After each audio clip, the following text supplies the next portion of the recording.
Hi guys, I'm Seonkyoung Longast. Welcome to Asian at Home. Go ahead and download my game Nom Nom. The link is down below. Play because we're actually doing this competition. This competition will end at September 30th. So check it out, the price and everything about down below. I will put it right down there. And let's get into today's recipe. I know you guys are super excited about this because a lot of you asked me about this tonkotsu recipe. But before I share the real tonkotsu that takes like 2-3 days, why don't we make something that takes only 20 minutes? So let's get started. First, prepare 3 to 4 ounces of pork fat. I understand pork fat is not something you're gonna see on your recipe ingredients as the first thing, but this is the secret of this easy tonkotsu recipe. You will see after this result, the flavor, texture, and taste and everything is so close to or even better than real tonkotsu. Place pork fat into a pot with enough water to cover. We are cooking the pork fat first, so make sure you fully cook them so it'll be so much easier to blend into the broth. After pork fat is done cooking, go ahead and cut into small pieces and place in a blender. Pour 2 cups of chicken stock and blend on high speed about 1 to 2 minutes or until it's a creamy, rich, delicious tonkotsu broth like this. A lot of ramen shops in Japan or around the world, they actually use this technique in their tonkotsu recipe to make it more fattier, more richer, more creamier. So if you love the tonkotsu and like, oh, super rich, super thick, how can I get that? This is how you get it. Pour the liquid back to the pot and we are going to add 2 cups of dashi broth. Lastly, pour 2 cups of unsweetened soy milk. Stir and bring it to simmer over medium heat. Also, go ahead and bring a pot of water to boil to blanch our toppings and cook our noodles. Meanwhile, the broth is going, we are going to prep all our toppings.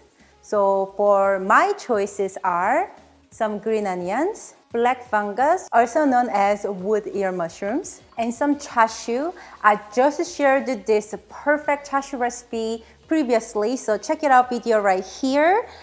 When you make this will actually make about 10 bowls of ramen depending on how many slices you're putting it onto. You might think it's a little too much work or too much pork for the chashu and you just want 1 bowl of ramen. Congratulations, now you have a chashu ready to go in your refrigerator. So you can just put that chashu on even instant ramen noodles. It's gonna make you feel some special. And next, ramen egg. So you can just use a soft-boiled egg if you want to, but why don't you have a ramen egg in your refrigerator? What's wrong with that? So right now the water is boiling, so we are going to blanch our bean sprouts.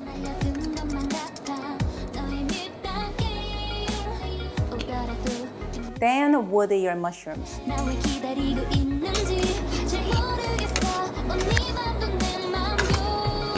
And finally, start to cook the noodles. I'm using fresh noodles, so it will take about 1 to 2 minutes. If you're using dried or instant ramen noodles, it might take 3 to 5 minutes. So anyways, meanwhile the noodles are cooking, I'm going to prep my bowl. So into a ramen bowl or the bowl that you choose to use, add 3 tablespoons of tsuyu, Japanese soup-based sauce, or chashu tare that I showed you how to make it from my previous chashu recipe. So if you actually make the chashu, you will have the chashu for this ramen and also the tare. Go ahead and pour about 1.5 cup of the broth. Do you see how white, creamy, milky, rich this broth is? It's unbelievable. Can you believe this took only 20 minutes? I mean, like, including prep time.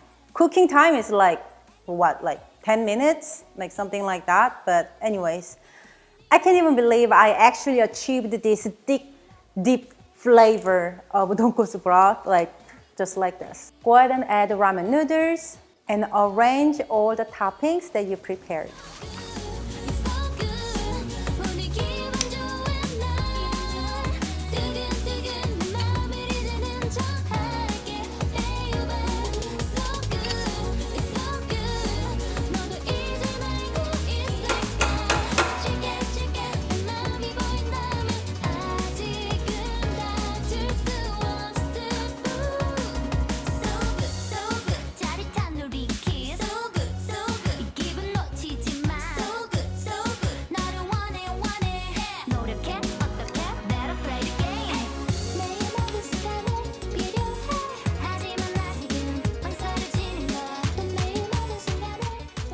If you're following me on Instagram and Facebook, you probably know I injured my right leg, and so I've been like really struggling standing up here by myself with my legs. So I'm gonna bring my clutch right now so I can more comfortably stand.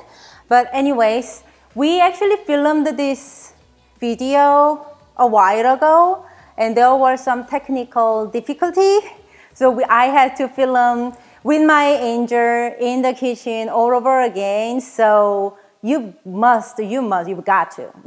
Like there's no choice. Thumbs up this video and subscribe and leave a comment how Wolverine monster I am doing this with my injured leg and acting like nothing happened on the beginning. If you didn't notice that thing at the front of all the video, if you didn't notice I had an injury on my leg, thumbs up, because I'm a monster. I could not make the dish newly right now because I cannot really walk around cooking anything. But we have actually footage that without audio, so I'm gonna show you that real fast.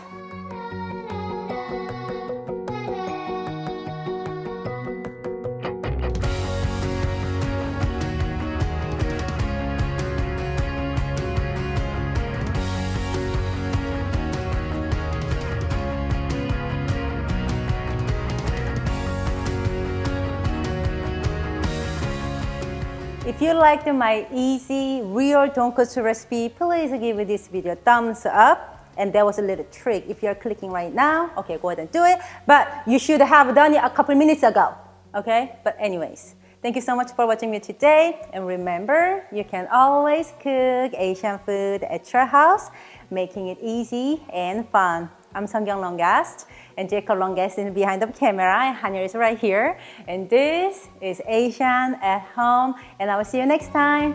Bye, guys. Mwah.